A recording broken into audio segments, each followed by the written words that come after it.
안녕하십니까. 오늘은 제갈량의 공성계라는 주제입니다. 삼국지 연의에 따르면 제국명이 가정싸움에서 패배하고 나서 급히 한중으로 퇴각하게 되었습니다. 당시 가정에서 마속이 제갈공명의 지시를 따르지 않고 산 위에다 진을 치는 바람에 크게 피했습니다. 그래서 어쩔 수 없이 청나라 군대는 한중으로 퇴각할 수밖에 없었는데 그 퇴각하는 과정 속에서 그 제갈공명이 서성에 머무르고 있었습니다. 그런데 마침 사마중달이 20만의 대군을 이끌고 서성으로 다가오고 있었습니다. 이미 퇴각하기에는 기회를 놓쳤기 때문에 크게 사람들은 걱정하고 있었습니다. 제갈공명은 사람들에게 성문을 모두 열어놓게 하고 군기를 모두 내리고 북을 멈추게 하였습니다. 그리고 나서 성문으로 올라가 신선들이 입는다는 학창의를 입고 윤건을 쓴 다음에 검은고를 꺼내서 검은고를 연주하였습니다. 태연하게 검은고를 연주하는 제갈공명을 본 사마중달은 성 안에 매복이 있을까봐 두려워하였습니다. 그리하여 퇴각하였습니다.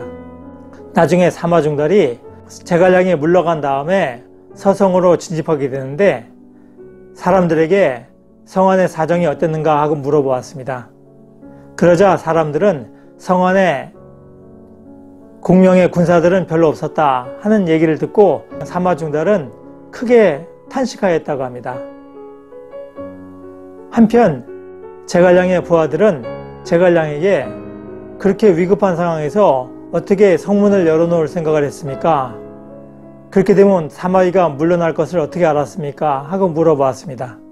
그러자 제갈량은 사마중달은 사마위는 본인이 신중한 성격이라는 것을 알고 위험부담을 하지 않는 성격이라는 것을 잘 알고 있었기 때문에 자신이 성문을 활짝 열고 오히려 무防비 상태로 놔두게 되면 그것을 의심할 것이다. 그래서 퇴각할 것이다 하고 생각하였다 하고 얘기하였습니다. 제갈공명은 사실상 무척이나 신중한 인물입니다.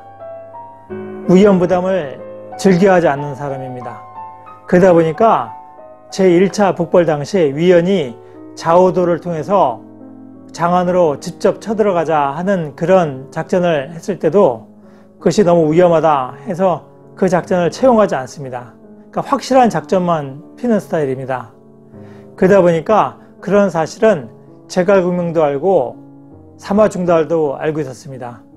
그렇기 때문에 제갈공명은 자신을 알고 적을 알아서 공성계라는 큰 작전을 성공시킨 것입니다. 손자병법에도 적을 알고 나를 알면은 100번 싸워도 위태롭지 않다 하는 이야기가 있습니다. 제갈공명의 경우에 자신을 알고 사마중달을 알았기 때문에 절체절명의 순간에 공성계를 통해서 위기를 벗어날 수 있었습니다. 사실 당시 사마중달은 형주에 머무르고 있었습니다.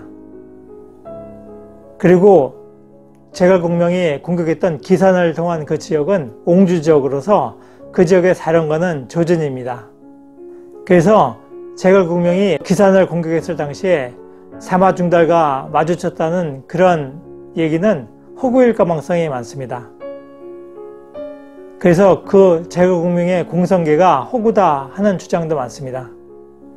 하지만 제갈공명이 절체절명의 위기로운 상황에서 침착하게 대처함으로써 그 공성계를 통해서 적을 물리치는 그러한 교훈, 그러니까 어떠한 위급한 상황에서도 침착하게 행동한다면 위기를 넘길 수 있다는 그런 교훈의 가치는 결코 적지 않습니다.